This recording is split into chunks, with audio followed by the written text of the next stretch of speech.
So we have time for our class to begin. I ask you to open your Bibles we're in this section of Ezekiel. We're looking at the 26th chapter as far as what we're going to be going through here, but we're dealing with the judgment upon Tyre.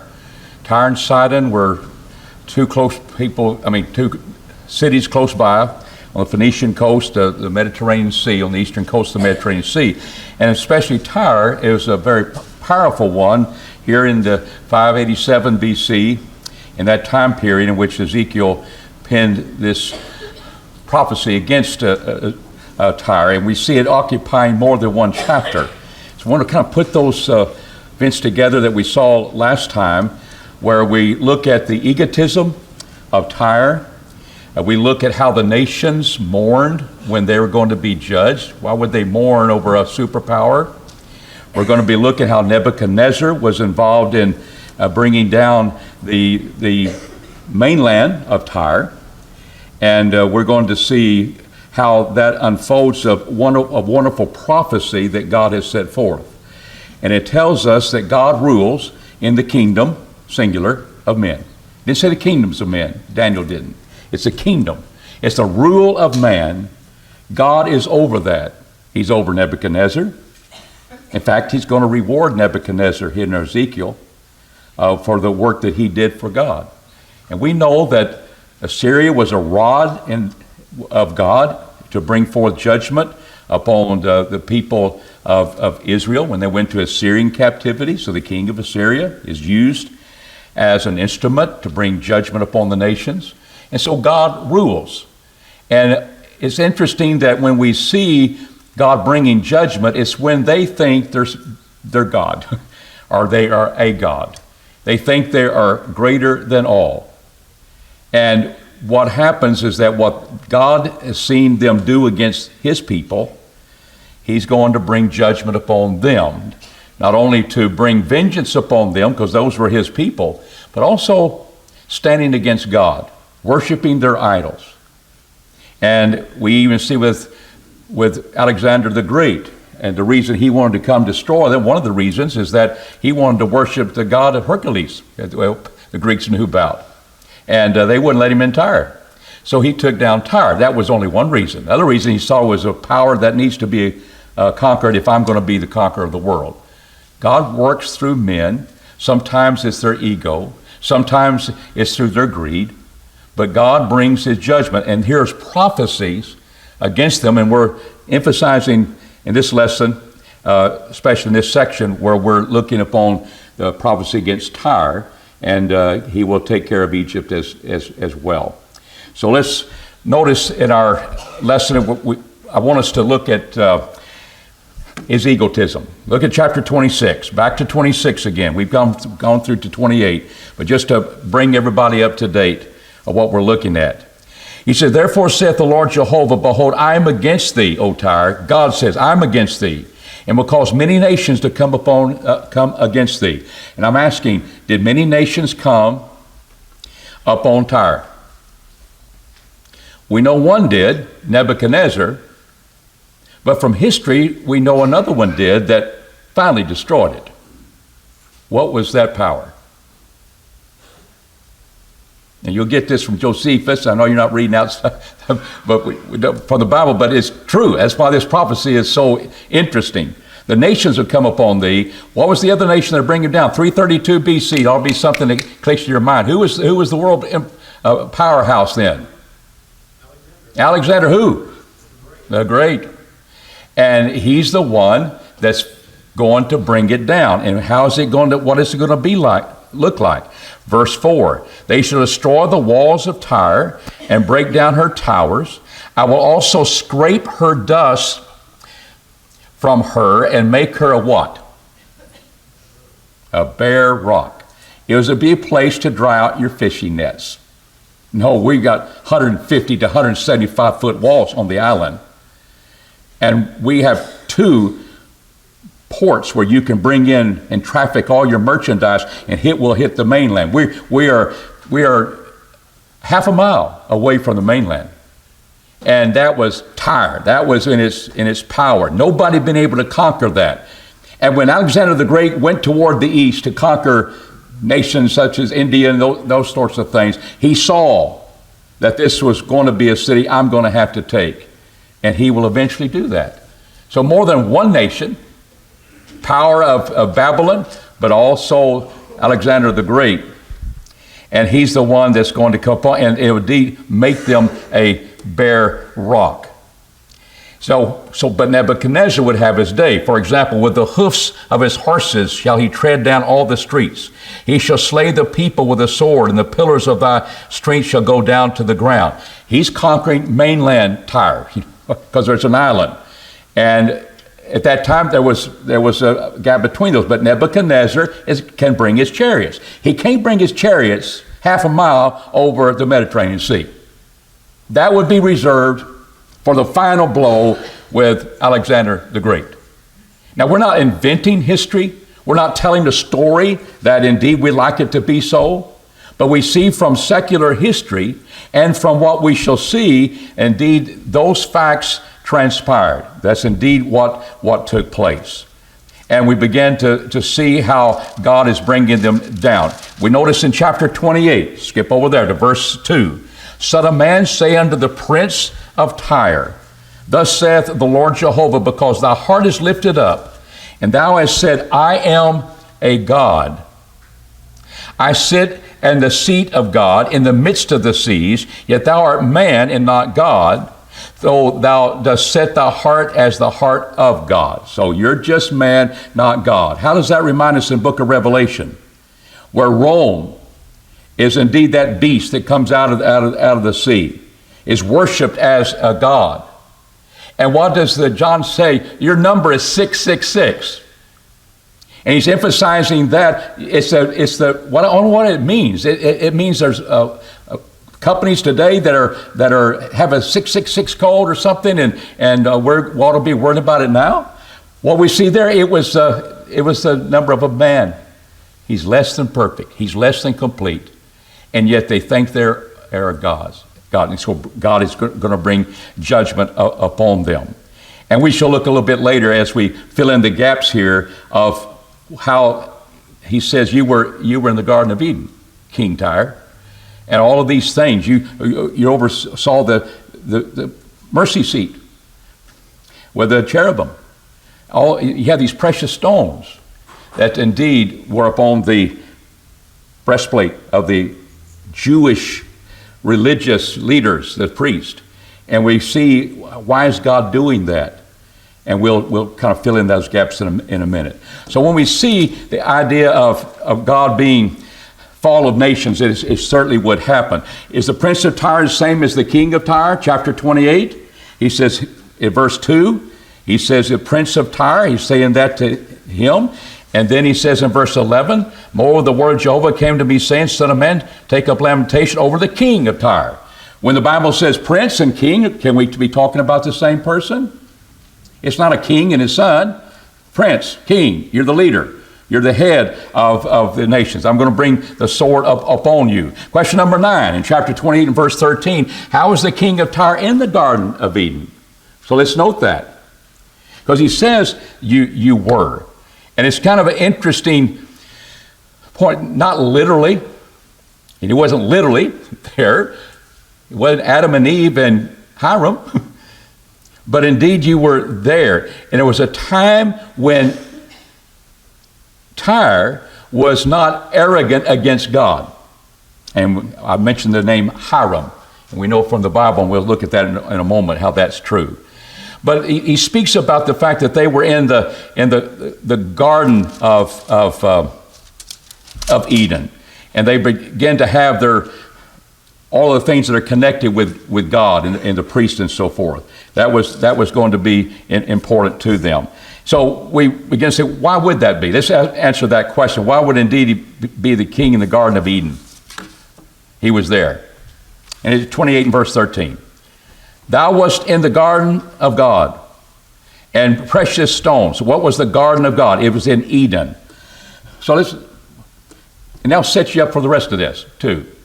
In what sense could you ever be in the Garden of Eden with God? What would be a word that would set forth well, you look at the plants and all that. Adam is going to be tilling the soil, and his wife will be a helpmeet and all those things. What is it about the Garden of Eden that is something that would be connected with God very closely?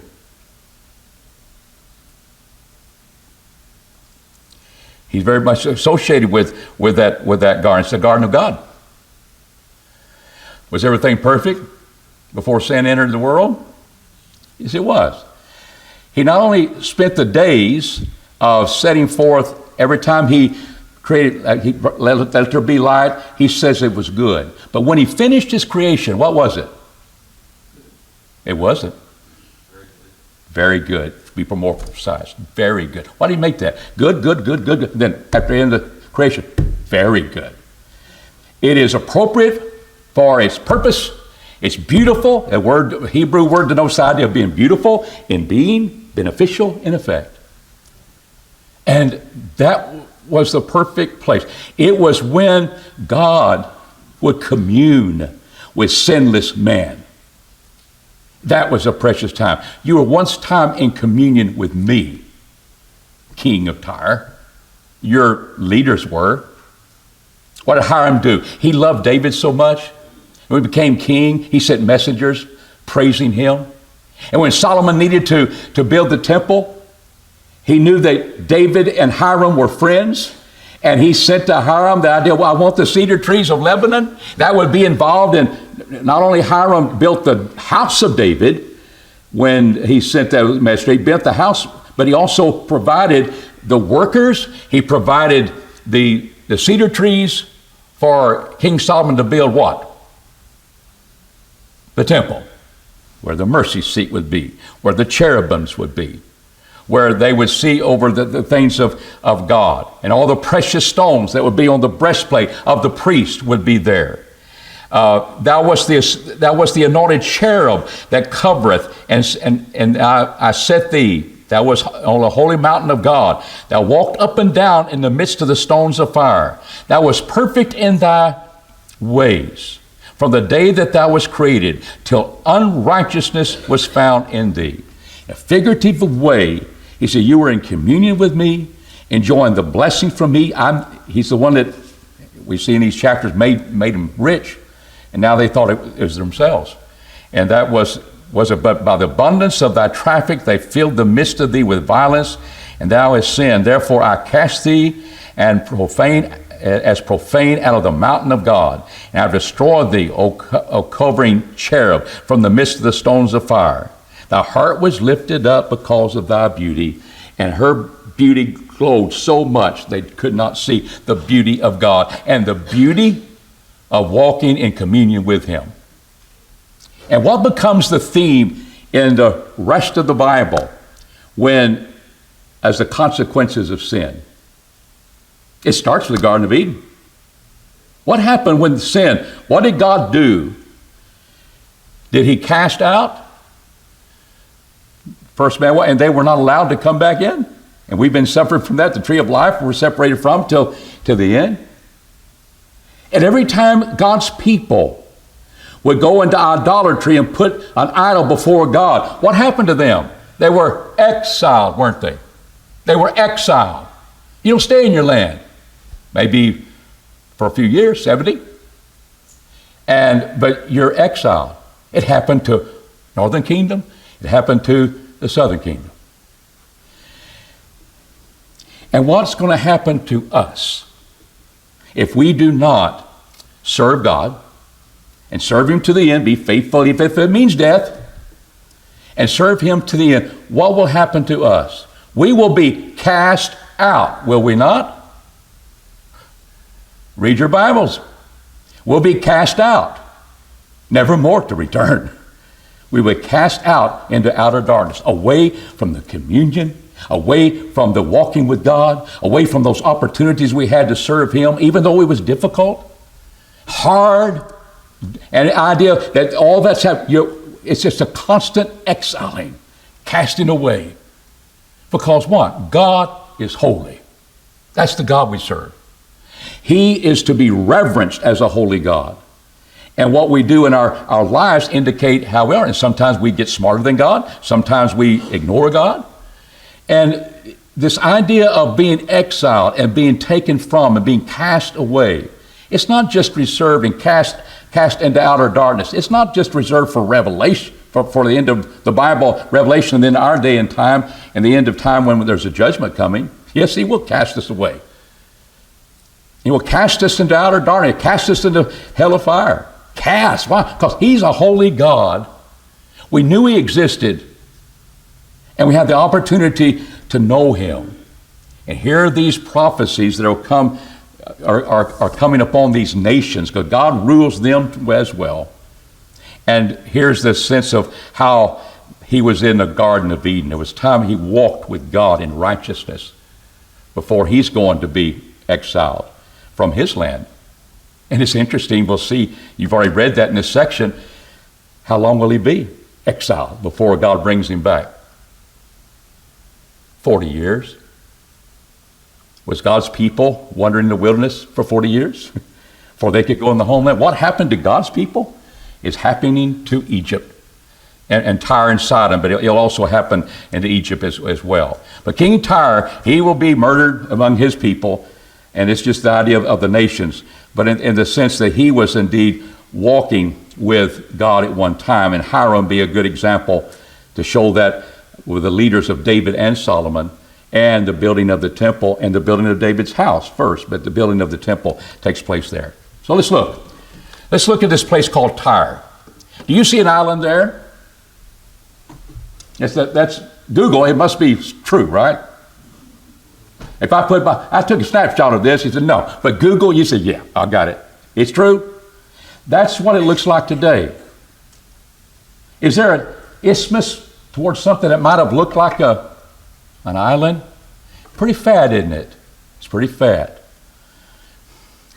And while the mainland, Nebuchadnezzar took care of destroying it, it wasn't as wide when Alexander the Great made it wide enough for his chariots, made it wide enough for his equipment to cast the stones and all those things. But you see there's an island there, and it's covered with more water than it is larger than that, but it's covered with water today. That's modern day Tyre that we see today. And there's houses around there, but there's a lot of that green area here, and it's not showing up against that. So where you can look at the ruins is what I'm saying. You can go visit, and it's not a very large place, but you can see the areas of the south where the idea of pillars and all those things. You can take a tour there. On the northern island, you have where you get your motel room, I guess. But there's that. It's still there. So this is not invented, and you can see where this is a high up picture, but a half mile and have a fortress around the city would be indeed a powerful thing. So here's we'll get a closer look in the top one. But in 332, we have Alexander the Great, and he didn't come across that big, thick one. But look how far south that island goes. And we can see it underneath the water here a little bit, how far it went. And so it was indeed more above the ground. But you had the southern port come in, you had the northern port come in on the other side of the island. Many goods would be coming in to indeed replenish. And of course, what Tyre looks like, we see Tyre doing, the king says, I'm glad Jerusalem's going to fall. I'll plunder them. I'll get more stuff. And we're never satisfied with riches. Neither our kings are that way. But that's what a picture might have looked like. About the walls. From my history of what Josephus said about it, it's 150, 175 feet high. That's pretty high wall, isn't it? Can you have a fence over 7 feet high in your neighborhood? That's the limits in mine. It used to be 5 foot. It used to be 6 foot, and it's 7 foot. We can get higher, but we hadn't hit 175 feet yet. And when nations didn't have a navy, you're pretty powerful. Because Tyre had a navy. They had their seamen, all that, the pride that nobody, we are invincible. We think about our country today. Why haven't we had a World War I and World War II? We have 2 oceans around us that protect us from other nations. And we just geographically, we have an advantage there. They had quite an advantage.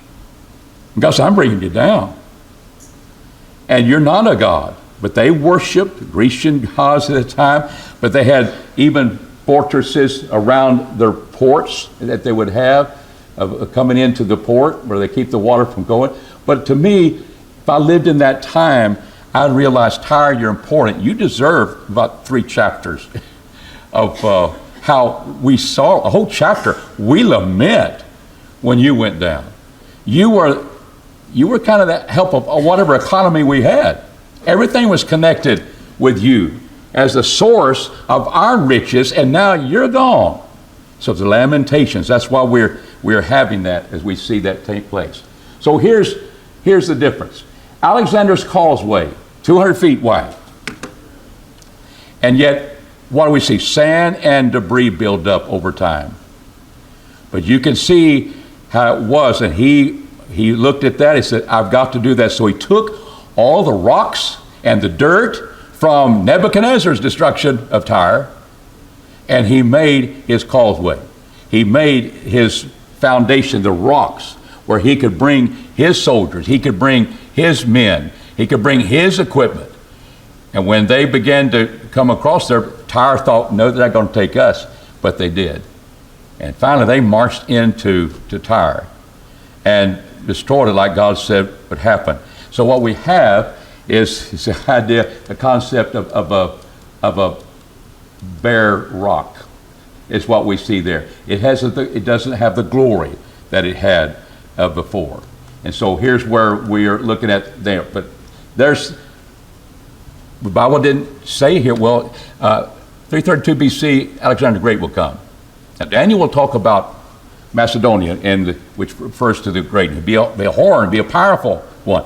We don't see it here. We just see, I'm going to make you a bare rock. He's telling us why, and we're realizing how it was accomplished. And this is very much in accordance with history. And it's interesting that all these details that we see of God bringing judgment from the nations finally would bring down Tyre. God can see things from the beginning, what's going to happen in the future, and it came true in our time that we can read about. And it's just one of the great evidences that the Bible is inspired, that it's God's book, and he's going to bring the nations down. And after 40 years as we talk, I'm bringing Egypt in here because it's connected with ego, is the fact that he would bring them back, but they won't be like they were. And Tyre's not like it was. And they're still having trouble over there, aren't they? Being not that far from Jerusalem. Any questions that you might have on that and what we've seen so far in these? I wanted you to read the Bible first before we saw the pictures. I wasn't trying to go into pictures to see how this fits. You've read it. We've absorbed it. And I hope that means more to us than just us talking about it. All right, go to Sidon. First of all, anything you want to add, because you've studied this too, but you want to add anything to fulfill prophecy of this and how that was completed, or anything about, we'll look a little bit more as we get into this about Nebuchadnezzar, his point in it. So we'll come back to it. What kind of judgment will come upon Sidon? Let's read. Anybody have that? David? All right. So you put all those, the sword, pestilence, and all that. What would be? So what kind of judgment would that be? Because we've seen that's going to happen to Jerusalem. That's going to happen to Babylon. So what are we talking about when we speak about the things that are going to occur upon them? Notice verse 23. I will send pestilence. That's one thing. Well, pestilence, that disease. What happens after you besiege a city and you've knocked off anyone coming out or coming in? You're going to have decay. You're going to have people being sick, and the pestilence would come. Blood is in her streets. Why? Because they're wounded with a sword. They're being conquered by another force. That's the warfare. They weren't seeing rockets, drones. Sword, besiegement will starve them out. They will be eating their babies. And we think, oh, that's so horrible. That's life. That was life at that time. That's the kind of judgment that's going to happen to them. And so he says, and the wounded shall fall in the midst of her, and with a sword upon her on every side, and they shall know that I am Jehovah. Again, the refrain. All through this, God is known sometimes by his love, mercy, grace. He is sometimes. But sometimes he's known by his what? Judgments. Behold the goodness, and what about God? Severity of God. And we don't have to think about the severity part, do we? He just gracious God loves me, and I'm going to heaven. I'm sure, weak as I am, I'm going to make it. Will we strive that? Will we work and do our part to remain holy, mind and body? That's what we have to do.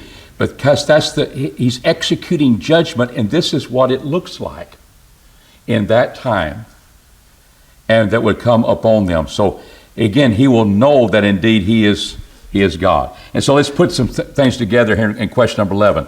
God would be blank and blank by his judgments upon Sidon.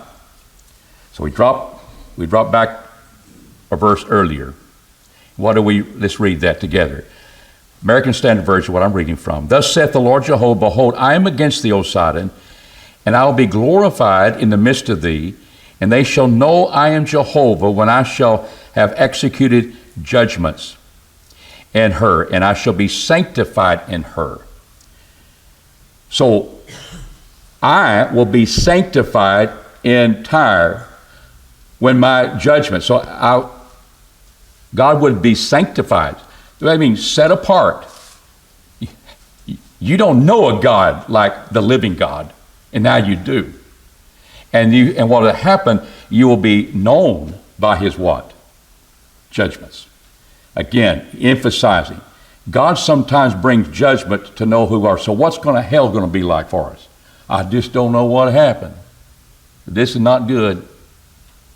This is literally, it used to be a curse word if you miss a euphemism, but it's blank on earth, No, it's eternity in hell that God has promised. And you're going to know who rules for eternity. But it's too late. And that's why it's important that we stand fast as God's people, because God brings this judgment upon Jerusalem. Ezekiel is dealing with people that thought in 2 years we're going to be back. This is just not going to last very long.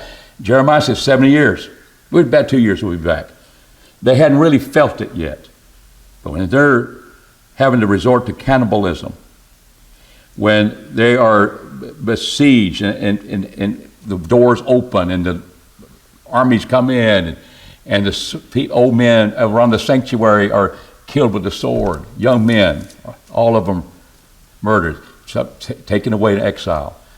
That's when you know I'm Jehovah. Now here's the thing. If we had all of our food supply taken away, and we're not locked out to go north, south, east, or west, or go on a cruise south. No, we can't get out. And that happened for a year, 2 years. Will we be unhappy? You know what we might do? We might raise our fist to God. God, why have you done that to me? And really, the point is, no, I am Jehovah. This is what you've done to me. And what was this? This wasn't total annihilation, was it? From the standpoint of God, what was he doing? I'm just spanking her. That's what I'm doing. No, you're destroying us. Now there'll be a remnant that comes. This was discipline. We can know discipline, as Hebrews says, it is indeed not joyous at the beginning. It's not that at all. But it produces the right kind of fruit. But it's very difficult to do. And what interests me is that I think this would be a total nightmare. And I would say, we're done. And realize that, no, this was just go to your room for a while and without breakfast or whatever you have. So it's just a judgment that is a disciplinary action, because he wasn't going to totally annihilate his people. And that's what sometimes we think something so harsh, and reality, God is bringing it on us, and we realize, oh, I didn't know it could get that bad. It's a teaching lesson, but he always helps us get through it to the last judgment, and that's what we got to avoid. What would Israel enjoy following God's judgments on a nearby hostile people? Come back into their land and enjoy courtesy. That's right, because they will have indeed been sanctified, and they're going to follow God, and that becomes very, very important that they will do, and that will take place. And so, again, it's not the end, even with people going into captivity. But Israel would enjoy following God's judgments, the peace that would come and coming back to their land. And so they were scattered, and I'll be sanctified in them. Verse 25, they shall dwell in their own land, which I gave to my servant Jacob. And as long as you populated the land and served God, then you could stay in that land. And what was children taught under the old covenant? You'll obey your parents. And it's the first commandment with promise, because you'll live long in the land. That was driving it home to the Jewish children. You'll be able to stay with your mom and dad in the land. They had to leave the land, exile, coming back. They shall dwell securely therein. They shall build houses and plant vineyards and shall dwell securely. I'm in charge of all the nations around you. I'll take care of that. Whom I have executed judgments upon all those that do them despite round about them, and they shall know that I am Jehovah their God, because I've done some good now. I judge, I bring judgments. You'll know who I am when I'm doing that. Thank you. But it's also the idea he fulfills his promises, and he will indeed bless us, and realize the source of all of our blessings comes from God too. So our job, our work in coming to the knowledge of God, we were all babies, we were children, teenagers, we come to age of accountability, someone led us in a direction we're coming, we come to the Word of God, is realize that we need to have the total picture of God, and realize sometimes he can bring judgments upon nations, sometimes it's punishing for sin, and sometimes it's bringing people from captivity, punishing them because what you've done to my people and so forth. But it's there, and having a concept of God being good and severe is very difficult for people to have. As I said, after our meeting on evidences, there was a lady, I think she's from Great Britain, and she has a lot of degrees. Her strongest argument against the God of Genesis, she don't want anything connected with God, because he's a monster, and he's cruel, and he kills babies. And one of the things that I said, I haven't seen a reply yet on that, is that we could take a lot of different places. But when the people would come into the land of Canaan, the promised land, and they would have war as they're taking the land, and they would have war for people that were totally removed in distance from the children of Israel. They would save their babies. They would save the women. They'd kill the men. And they take the spoils of war, oxen. But in that same chapter, in that same setting, he says, but those nations you're taking, the Canaanites and all those nations that they're taking their land, they're in the promised land of Canaan, you were to kill everything that breathes. Their horses, their camels, their women, their men, their babies. And the whole reason for that was that they would not lead people into idolatry. Now, that's God's way. I don't apologize for that. But at least recognize that he was not killing all babies in war. And he said, well, he's just trying to pick and choose. Well, he picks and chooses because of he's a holy God. He's just and he's holy. Now, will those babies be lost in eternity in hell? No, they're saved. From his perspective, I'm just taking them all. And it's a wonderful thing to have your quiver full of them up on earth. But there's that background, there's that history, there's that influence. I want to completely wipe out the influence of that which is against me. And that's God, his ways. They're not like ours. But it is the greatest argument for atheists. And they don't know who God is. They think God is merciful. We always say, well, he's merciful, loving. But we know the whole picture of God. And we can fill in those blanks that he's not just picking and choosing just because he's God. He's a holy God. And he's just. And those who deserve hell will get it. And we deserve it. We're just glad we can be saved. David, you had your hand up? Go ahead.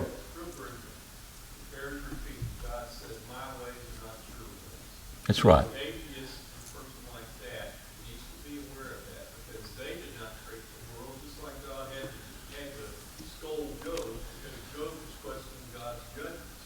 God said, no, listen, if you do all these things, can you do all these things I can do? Do you know all these things I know? And that's what Mr. or Miss Atheist needs to do. Yeah, I think that's true. Okay, I think the ruler of Egypt is described as a great what? We'll get an Egypt. Let's just name him, okay? What is he?